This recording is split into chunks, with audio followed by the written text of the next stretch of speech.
What up, world? This is the Tankhead Moe Show. I'm your host, Tankhead Moe. And boy, do we got a real one in the building. This brother turned the 30-year edition into 3 years of power, sobriety, and purpose.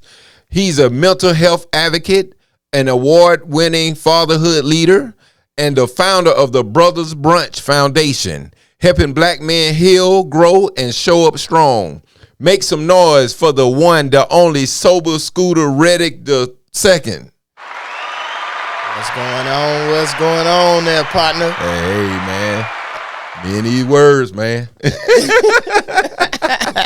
Hey, boy, What's you know up, what I'm saying? Hey, I appreciate that intro, fam. Yeah, you know what I'm saying? As he said, I am Kenneth Sober Scooter Reddick II, the sir. CEO and founder. But you know what, though?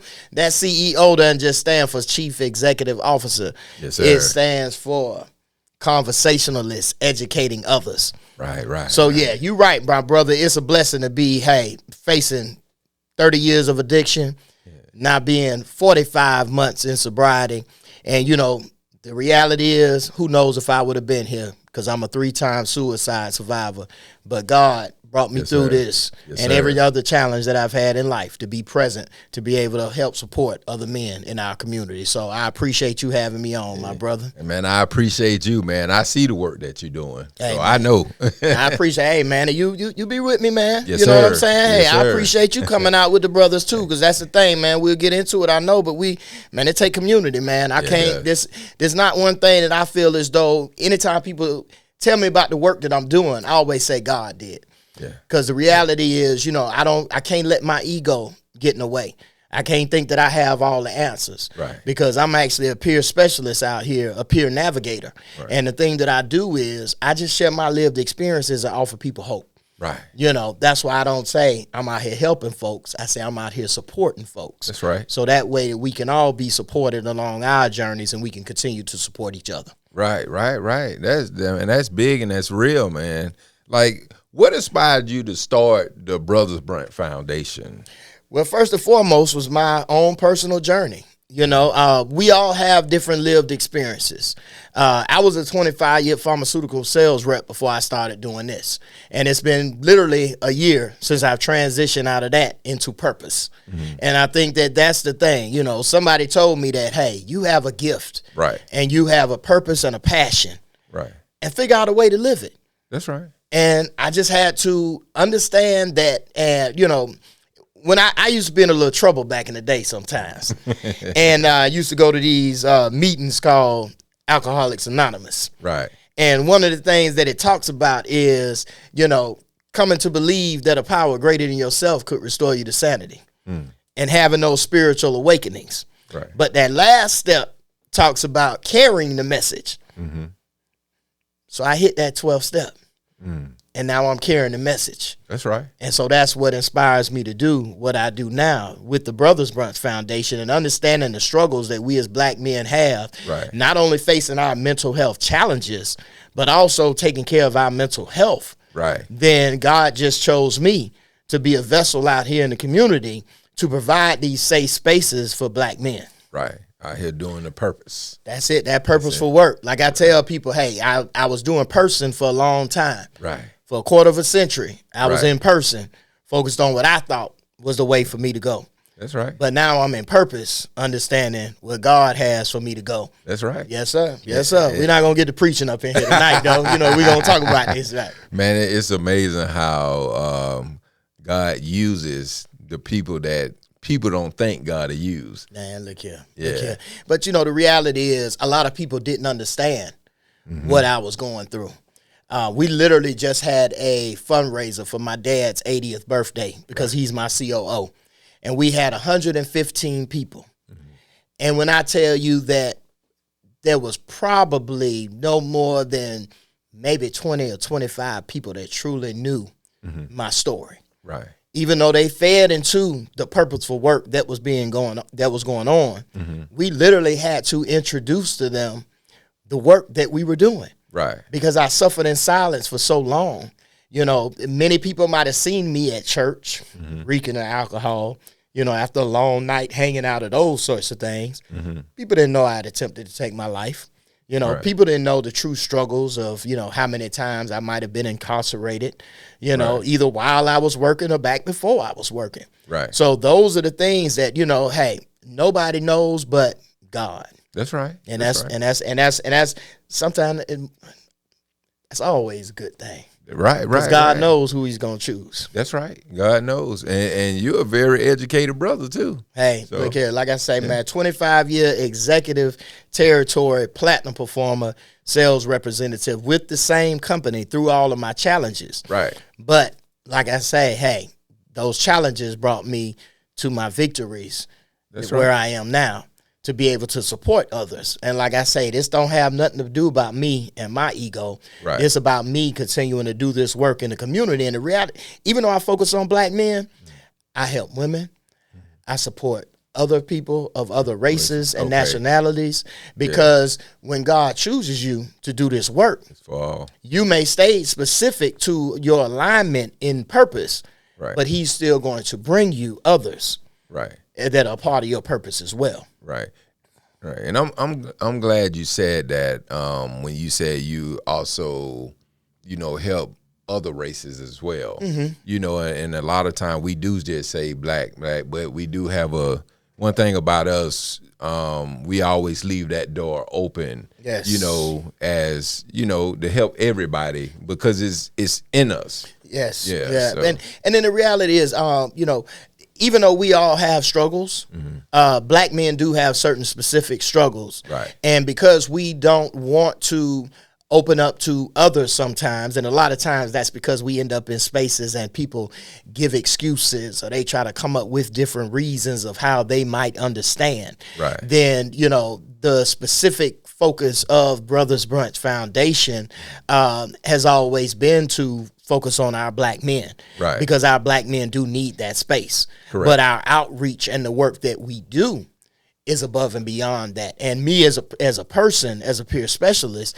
I'm actually leading other groups in the community that Right. are not under the Brothers Brunch umbrella, but that's just my, you know, specific focus when it comes to Brothers Brunch. And also our children. Right. You know, because now we've started to, what I say, bridge the generational gap of mental health awareness, because as we focus on the men, we're healing the families and That's right. ultimately healing in the community. That's right. Because I've brought my kids Yeah. to some things you had, and it was like building, and it was actually pretty good because it allowed me to, you know, learn some things about my son and my daughter, you know, and things that they like and things like that. Yes. You know, and it's interesting that you mentioned that word building, because, you know, a lot of times in this mental health space and in life, we talking about resiliency. Right. Okay. And resiliency from the lens of what I speak on and talk about is bouncing back and building forward. And a lot of this bounce back that we have to do as men, as fathers, is because of our previous childhood experiences and things that we've experienced in life. Right. And a lot of times we don't know until we start bouncing back. Right. And so when we're doing that, we want to make sure that we're taking our kids along with us. That's right. And that's why I say when we're bridging that generational gap, it's big on that bounce back for us, because how are we going to help them build Right. if we don't know what it took for us to truly build Correct. from the bounce back that we needed? Right. Right. Why is community so critical for healing? Like, Community is very important. As I said for myself, even suffering in silence for so long, a lot of times noticing those signs of isolation, which could lead to depression, which could lead to suicidal ideations. right. One of the things that I talk about a lot with the men is when we're looking at that healing process, Right. and we even talk about wise counsel. Wise counsel is community. Right. The wise community. Right. Because I personally make sure that I stay in different safe spaces several times a week, because I can't do it alone. And I know you have that cliche term about, you know, you're not alone. And until we surround ourselves with the appropriate community that is wise counsel, then we don't have that healing network that we need to have to truly get to where we need to be. Right. And so, but we have to be wise about that choice. Right. Me, I'm involved in several spaces, Black men safe spaces, either virtually or live. I stay connected to certain recovery groups. Like I say, I'm not a person that's I haven't been to an AA meeting in years, but I'm on a recovery call every Saturday at 6 p.m. Right. because that's community that I know that I need. But that's something that we come to as a part of that healing journey in understanding that. Right. But until we are honestly at that point or end up in that right community where we are willing to make that next step, then we continue to suffer. Right, right. And speaking of that, man, it was some very sad news happening, couple of weeks ago about the brother Marshawn Nealon. And he was a defensive end for the Dallas Cowboys. And I think it was like November the 6th or something, they say he committed suicide. And he was only 24 years old. And I was thinking, like, my son is 24 years old. And that was so sad to me. It's like, and then on top of that, it make you think, like, how or could that have been prevented? Like, and then you hear that in 24 that his mom passed. Right before the NFL combined, in 24, and knowing that his dad wasn't there because his dad was incarcerated for the time, even now, and then he leave behind two brothers and a sister, and it's like, but could anybody have been there to, at least talk to him or pull up on him and, Yeah. And there, I mean, it is, first of all, it's very sad. Right. And my condolences definitely go out to the family and the community. The reality is that could have been me. Right. And so I speak to the suicide awareness, and November is suicide awareness, men's mental health awareness month. But one of the things that we have to realize is that this conversation around suicide awareness has to happen year round. Right. Because we don't know when it might happen to someone. I was addressing this with a group of men that I was leading the other night as part of my brother's brunch, Tuesday night talks. And one of the things that a lot of us don't understand is that in the mental health population, when it comes to mental illness, mental health challenges, a lot of things are manifested to diagnose around that 18 to early 20 age. Could have been misdiagnosis, right. Could have been different transitions in life. Right. And speaking from experience, my first attempt on my life was back in college around that 18 years old. Oh, wow. But nobody knew what was going on. Right. It may have just looked like it was my alcoholism. No one knew that I was diagnosed or that I could have been previously diagnosed as bipolar depressed. Right. So there are several things that happen is in our communities, we're not addressing mental health. Right. So yeah, of course, nobody could know the signs or anything a lot of times. Also, some of these things manifest at that age. And, depending on what other factors, grief is something. And the reality is that, yes, he suffered a great loss. Right. But a lot of us grieve things in life that are still present. Right. It's just that we've lost that.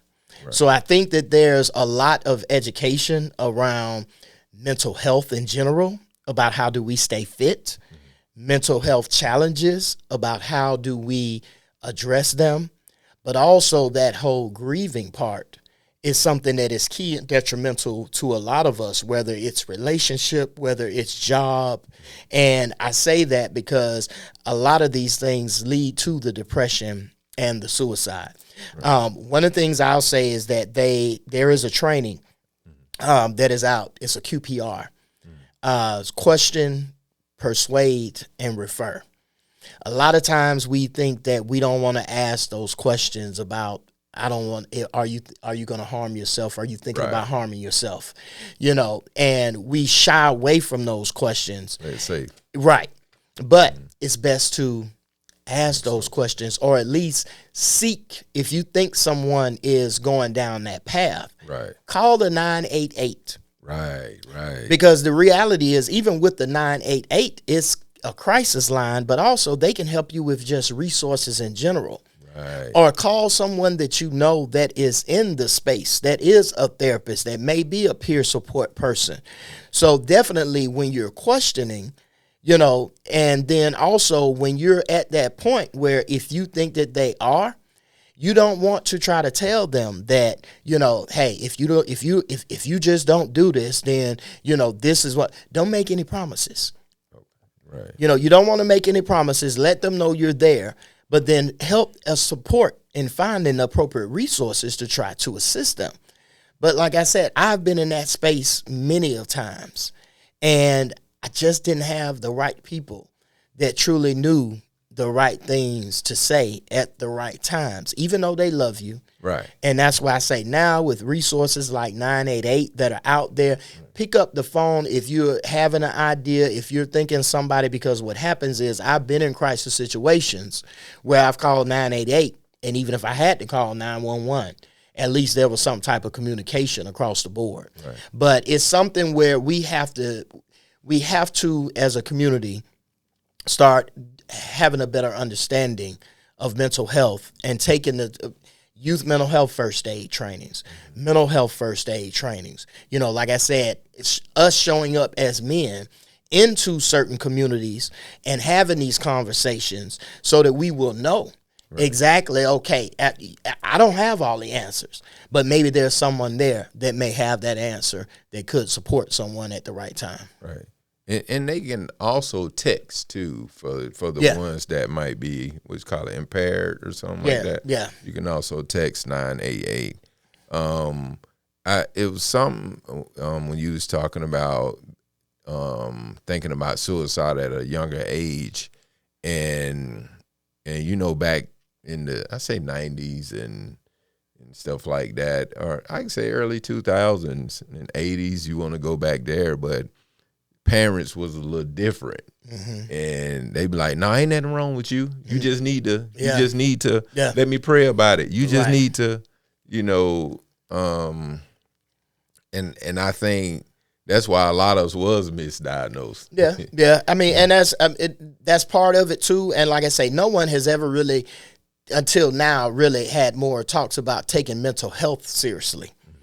When you start taking mental health seriously, then you can start to understand when your mental health is off. Right. But because we've never proactively done that. The other thing I say too is that if we think about this time of year, what happens is there's a seasonal depression, seasonal affective disorder.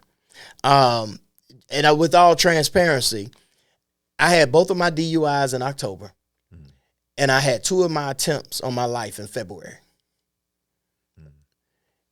The sun goes down, you have less sunlight, there's more depression. It's very prevalent in the Midwest and in the Midwest areas, and especially like up north where it gets cooler. But we're hearing more about it in different areas. Right. So one of the things that I had that now that I'm taking care of my mental health, it's like even we had a family situation a couple of weeks ago. And I honestly can say that if I wasn't in touch with my mental health and understood this time of the year, it might have impacted me differently. So that's why I say we have to understand and know ourselves even to be able to help others. And I think that's the other thing too, is we try to think about how can we help others, but have we truly helped ourselves to be able to recognize the things that I go through to even be able to help someone else. Right. So, that's what I've had more conversations with people around this season. And we have to know when we're having those highs and those lows. Right. But then also noticing those highs and lows from others. Right. To be able to get a gauge on, okay, are they really okay? Right. But like you say, it hasn't been addressed in the past, but this is something that we're more proactively doing now so that we can have the right tools and resources in place. Correct. And that's where I start talking about now beyond the testimony, because we can sit up here and talk about what has happened and this or that or whatever, but how do we build forward? Right. And, Yes. and that's why I was going to ask you, like, what does support look like from family? Like, especially when you in a dark place and stuff, like what does that look like? You know what I'm saying? Like, well, a lot of times it's letting them know that you're there. Okay. I would say that my family sometimes was probably more triggering for me sometimes. And I have parents, being a certified peer specialist parent as well. I have parents that do reach out.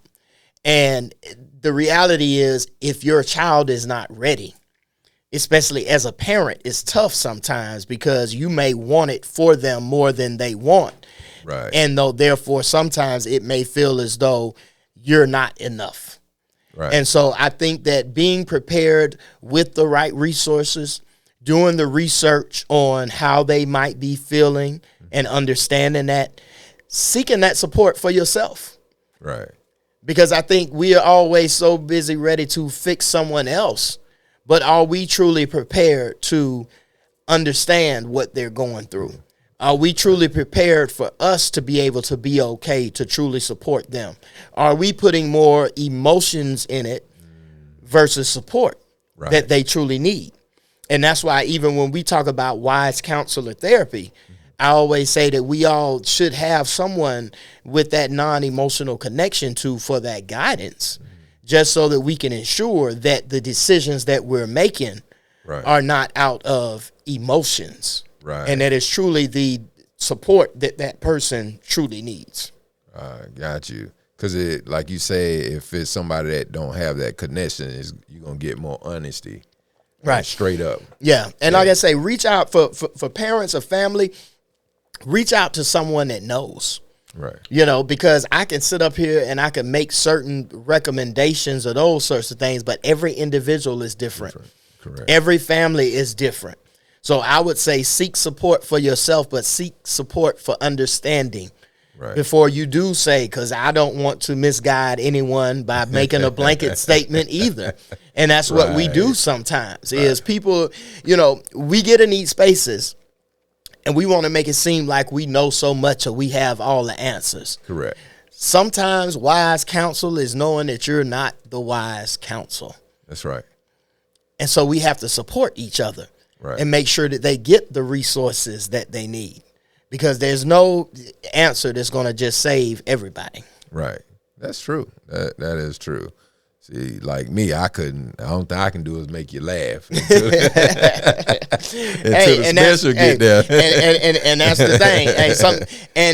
And sometimes certain situations, depending on where a person is, sometimes people haven't had, and I'm not saying if they're in a crisis situation to make a joke, but, as we know, laughter heals the soul. It does. And those are the things that sometimes we don't know what a void might be there. But don't try to have the answer for everything. Right. Yeah. Right.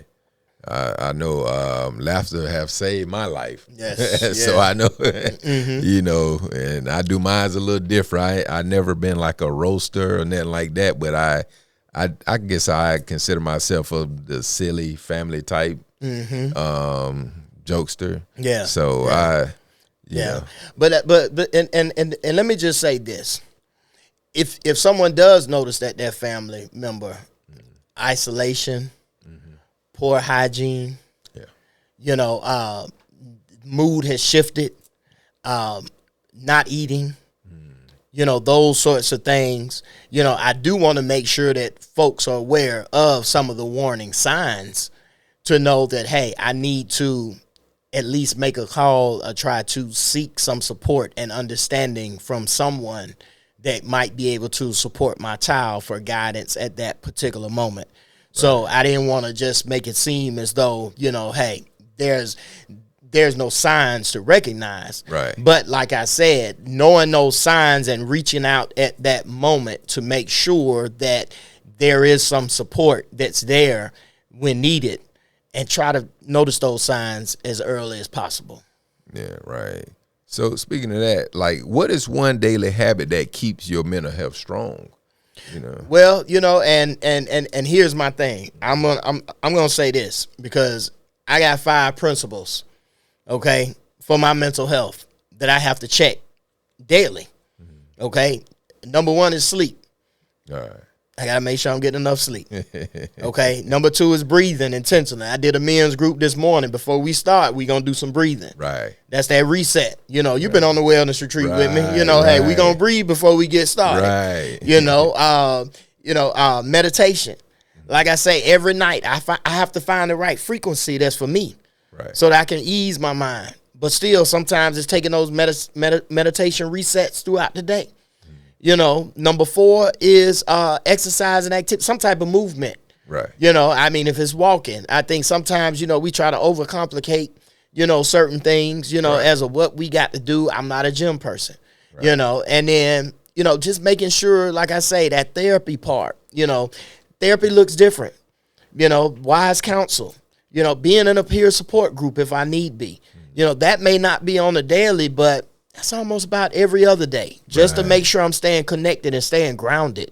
Right. So, but I'd say, I make sure I'm sleeping and I make sure I'm listening to that music at night. So I'd say if I had to pinpoint down one thing, I don't miss a night without listening to that meditation music. Meditation is real. Yes. Yes. Yeah, because until I met y'all, I didn't really think men, because we grew up like men supposed to be hard, men don't really do self-care, and you do your look alone and try to look, but stuff to really take care of your longevity, take care of your mental and other things. So, but you know what though, and those are the things, and I gotta put myself a little plug in right quick because we also, I just came out with the my superpower journal, which is a 14-day journal for kids. Yeah. But it's those same principles that I talked about for the men.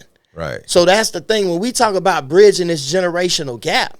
But the reality is, as you're doing this with your kids, you're learning more about them, but also you're learning more about self. That's right. Because it's principles that you're doing together. And that's where healing takes place in families. Yeah. So those things that we talked about how changing those behaviors and how a lot of the families, we were told not to do, don't worry about certain things. Yep. The reality is now our kids are healing as we're healing. Right. And so these are the things that we have to make sure that, hey, that we're taking, that we, as I say, we're not just mending and healing ourselves. It's our families as well. Right. Yeah, and they can purchase that with Amazon. Yes. It is on Amazon. It is available. So so it's been an exciting journey because, like you say, these are the things that maybe where we used to have to worry about our kids or wonder how we gonna know, as we're having them focus more on mental health growing up. Then these are going to be less of the challenges that hopefully we'll have for future generations to come. Right. Even though I know it's for kids, I got me one. Yeah, and you know what? And that's that's the interesting thing is that I have had some men that have focused that and say, hey, this is good because you go through, you're talking about how you're feeling, how was the weather, writing down certain things. And one of the biggest things I noticed was even with my son, as I talk about this meditation, when he did the journal, when it got to the meditation, he wrote down that his activity that he did was listen to lo-fi music. Now, how many 8-year-olds would you know that would say that they have listened to lo-fi music? So that goes to show that, hey, that we're changing, we're shifting that generation as in how they're thinking or how they're processing. And not to say that he's the perfect child, but still, I know that foundation is being laid for his mental health. Yeah. Yeah, and this is very important because the way things are going now, with a lot of the younger generation and some of the older generation, because they could be like I was. Like, these things I didn't know about, and now we got meditation and things like that. And a lot of these young cats, when this is something that they need. Right. Yeah. And they shouldn't be shunned about it. You know what I'm saying? Like, to feel bad about, doing these type things, because they'll have that mental release. Right. Yeah. And like I say, it's it's going to reach certain audiences, and that's where we have to be able to shift and pivot as need be. But there are different approaches for different settings. But I mean, I've had people that, have been incarcerated and have been going through different things. And, it's like, how you sleeping? Okay, do me a favor. Get on YouTube tonight. Find a frequency. If that one doesn't work, find something else and just relax. Right. Now, that's not going to be the answer for everybody. Right. But for some, it's actually calming. And we all have to find those individual approaches. Right. And that's what me doing my peer work, it's like, I'm not here to diagnose. I'm not here to tell you exactly what. I'm here to offer some tools so that we can figure out what's the best tool for you. Right. And that's why I'm so big on that word support versus help. Right. And like it helped me. That's good. I'm glad, bro. Sometimes you sick and you do like the old me sometimes try to come back. You know what I'm saying? Not to go out talking, but you like the old me, I used to be like a trigger. You know what I'm saying? Like one shot you say something wrong, I was like the little youngsters, and I bloop, bloop, but then as you get older and start understanding life and learning how to do things like this, it help you calm, like, so you don't reach those points no more. Yeah. And that's interesting. I just posted something last night, and it said one of the biggest things I've learned on my healing journey is to understand how to express my emotions, but not be emotional. Right. Because I think a lot of times we get very emotional. Either that could be emotional as in like crying, doing whatever, or it could be emotional as in irrational about how we approach certain things. But it's that regulation of how we express our emotions that is something that we find balance, that I found balance in. And so, and that's key, because we all express our emotions different ways, but we have to control them so that we're not too emotional. Right. And you speaking of being emotional, and that's another thing why I think it's important to have two parents, because a lot of times me being raised by my mom, and she raised me and my brother to be, decent men, but then you still take on some of that emotional. Well, and I'm gonna say this because, I think sometimes that, and I've had this come up in certain conversations, I don't think you're immune to certain things sometimes coming from a two-parent or a single-family home. Right. When it comes to certain emotionals and mental health. And I say that because a lot of things that I've gone through, are certain things, and I've been in a two-parent home. So, I think that's one of the shifts, too, that we have to start thinking about is how are we addressing this in our populations? Right. Because a lot of times we try to pinpoint one thing, and it is some differences, and I'm not arguing that. But I think that we still have to have that connection sometimes where we might disconnect certain things so that we can make sure that, hey, as we talk about community, that, that we don't exclude, anyone. But, yeah, I mean, there is a balance. Sometimes more so in a two-parent home of certain things. And that's why I say, for me, though, it was probably on the whole other extreme. I was just so emotional, but then those were other childhood experiences that, that came into play as well. Right. So, yeah. Yeah, because you had a lot of stuff that, growing up there's a lot of things you couldn't get away with, Yeah. you know, especially as a boy. Yeah. Don't come out there with your nails done with a little polish, clear polish on. You think Yeah. no. No, I get it. Yeah, I mean, there are definitely some differences. Yeah. You know, and you know, I just, you know, I've learned on this journey, you know, to just, you know, especially when I'm giving an opinion on certain things, that, you know, I don't want to segment certain things, Right.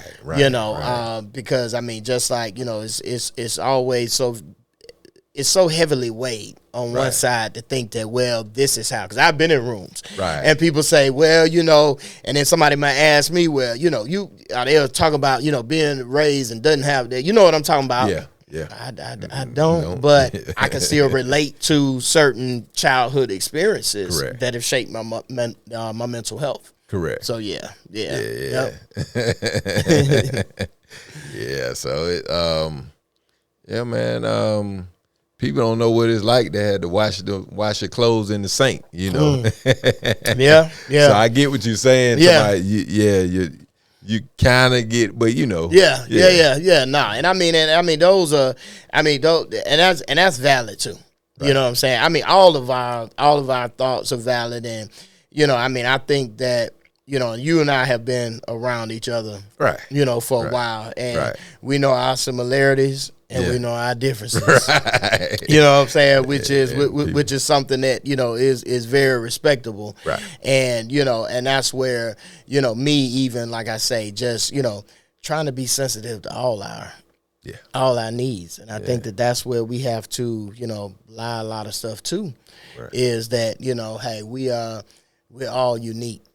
And we all have our own sensitivities. That's true. You know, and that's facts. Right. You know, because hey, like you say, you got your triggers, and I got my triggers, hey, and we don't be trying to trigger each other. You know what I'm saying? You know, but then, you know, and that's the tough part about the mental health space too, is because, you know, we all, and I'm gonna tell you, you know, my dad would sometimes say, like, you know, man, you just so sensitive. You know, and that would trigger sometimes. You know what I'm saying? Because it's like, no, I'm not. But you know, man, it's and like now, if I think a lot of people going through things, especially now than any time before, because especially with the shutdowns, and it's almost like they doing like is it like a refresh or something? Like they wiping stuff out, because a lot of folks losing their jobs, you know, and that's a mental thing, man. And some people can't deal with that, you know, so they need stuff like this. You know? I mean, it's a time of high anxiety. It's a time of, especially with men, feeling inadequate. You know, I've heard these in conversations. You know, and so mental health challenges is at probably one of the all-time highs. You know, I think that, you know, a lot of people go back to COVID, but then even now, you know, with the jobs and the benefits and everything, and it just doesn't seem like it's changing. So yeah, these are the times that, you know, we have to, you know, put our oxygen mask on first as much as we can. But then it's the most difficult time. You know, me personally, I'm just blessed, and some of the other brothers that I know are blessed to already have kickstarted on that healing journey. But for those men that may not be at those points on their healing journey, it's even more difficult because it's not easy for us. And so these are the times when we talk about community and we talk about that fellowship, it's even more important now than ever before.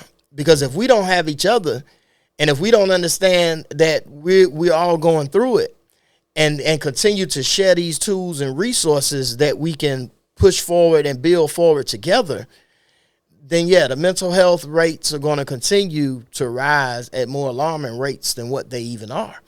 So that community and that fellowship, that tribe and that village, are even more important for our mental health than ever before. That's right. I agree 100%, man.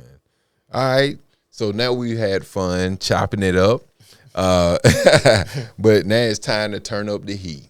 Now, this is the part where I ask the guests, I put the guests on the spot, so this is called the Tankhead Hot Seat. Okay. All right. So are you ready? Yeah, I'm ready. All right, man.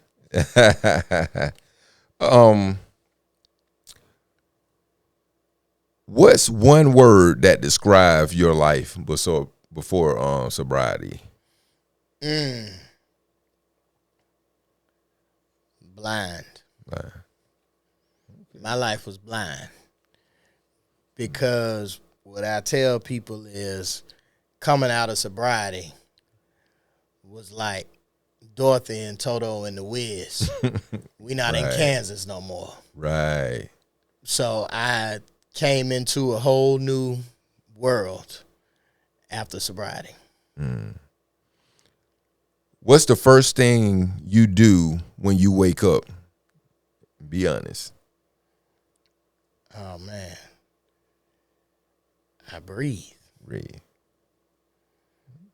Yeah, I mean, I've that's something that I've become more intentional on. It's just sitting and taking a few breaths because I have the meditation music on. So I wake up and I just breathe and I just listen to the music for a minute before I truly get going. Okay. Yeah. So what song best describes your comeback story? Oh man. Ooh, yeah, that's a hot seat question right there.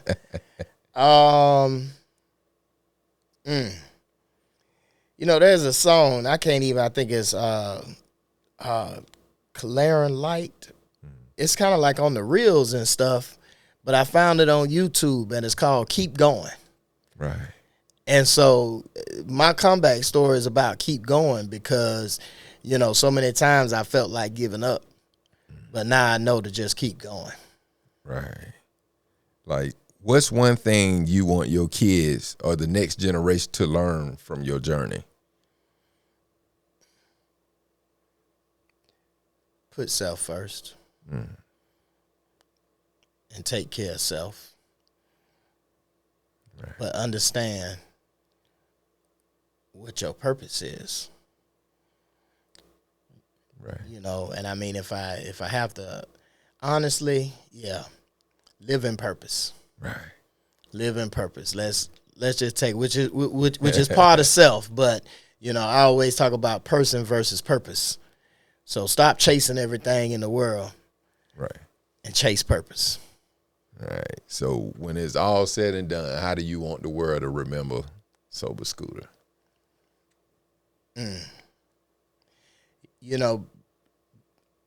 Before I left my job, one of the things I always said, the legacy that I wanted to leave was that everyone felt as though they had somebody.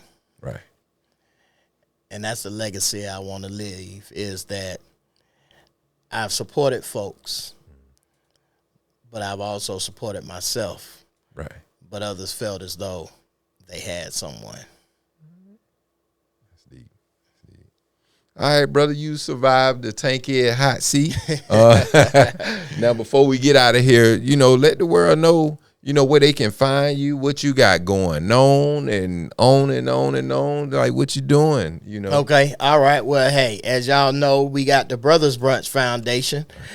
You can find me at we just got the official brothersbrunchfoundation.org set up. So, we used to be .com. Now we had it officially switched to .org. So, also on Instagram, Brothers Brunch Foundation, Inc. Facebook, Brothers Brunch Foundation, Inc. If you want to look me up personally, hey, Kenneth Sober Scooter Reddick. Man, we got amazing events that happen every month. We have our Tuesday mental health tune-up, which happens every second Tuesday for the men to tap into. And every quarter, we have an event from holiday men's relaxations to wellness retreats to bowling events. So, hey, just look us up. Find us, Brothers Brunch Foundation. We're not too hard to find. We're not too hard to find. And then also, don't forget, we got the Kids Superpower Journal that's available on Amazon. So, hey, you look up My Superpower Journal, and it's going to pop right up. So looking forward to supporting the men, looking forward to supporting families, and, hey, bridging that gap even with our kids. That's right. That's right, brother. I thank you for coming out, and this is needed. And all right, people, that concludes the Tankhead Moe Show. It's about the truth, the jokes, the Tankhead way. Peace. If you like this episode, please comment, like, share, and subscribe.